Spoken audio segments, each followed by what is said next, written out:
You agree? Before I get to the president. leave for California, I want to briefly speak about what's happening in Silicon Valley Bank and Signature Bank. Today, thanks to the quick action of my administration over the past few days, Americans can have confidence that the banking system is safe. Your deposits will be there when you need them. Small businesses across the country, the deposit accounts at these banks can breathe easier knowing they'll be able to pay their workers and pay their bills. And their hardworking employees can breathe easier as well. Last week, when we learned of the problems of the banks and the impact they could have on jobs of small businesses and banking system overall, I instructed my team to act quickly to protect these interests. They've done that. On Friday, the government regulator in charge, the FDIC, took control of Silicon Valley Bank's assets. And over the weekend, it took control of Signature Bank's assets.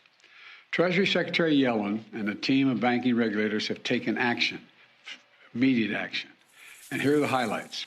First, all customers who had deposits in these banks can rest assured they'll be protected and they'll have access to their money as of today.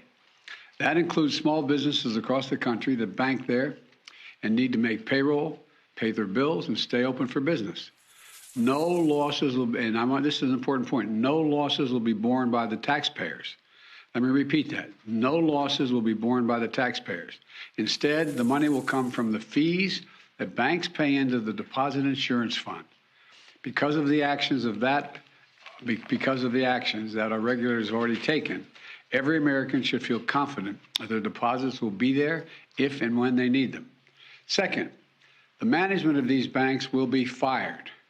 If the bank is taken over by FDIC, the people running the bank should not work there anymore. Third, investors in the banks will not be protected.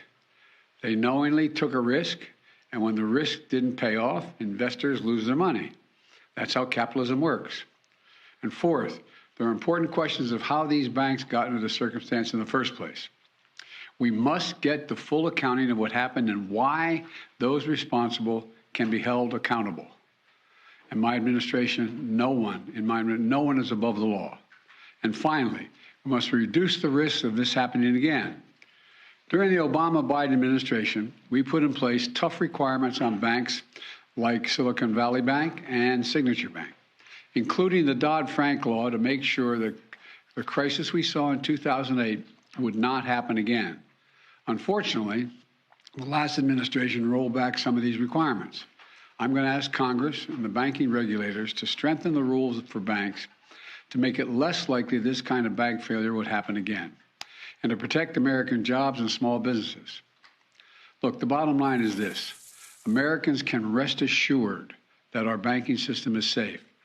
Your deposits are safe. Let me also assure you we will not stop at this. We'll do whatever is needed.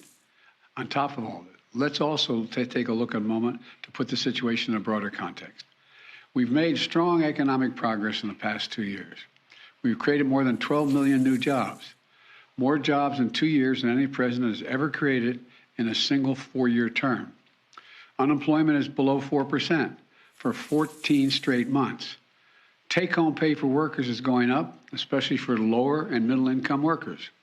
And we've seen record numbers of people apply to start new businesses, more than 10 million of them, more than 10 million applications over the last 2 years starting businesses.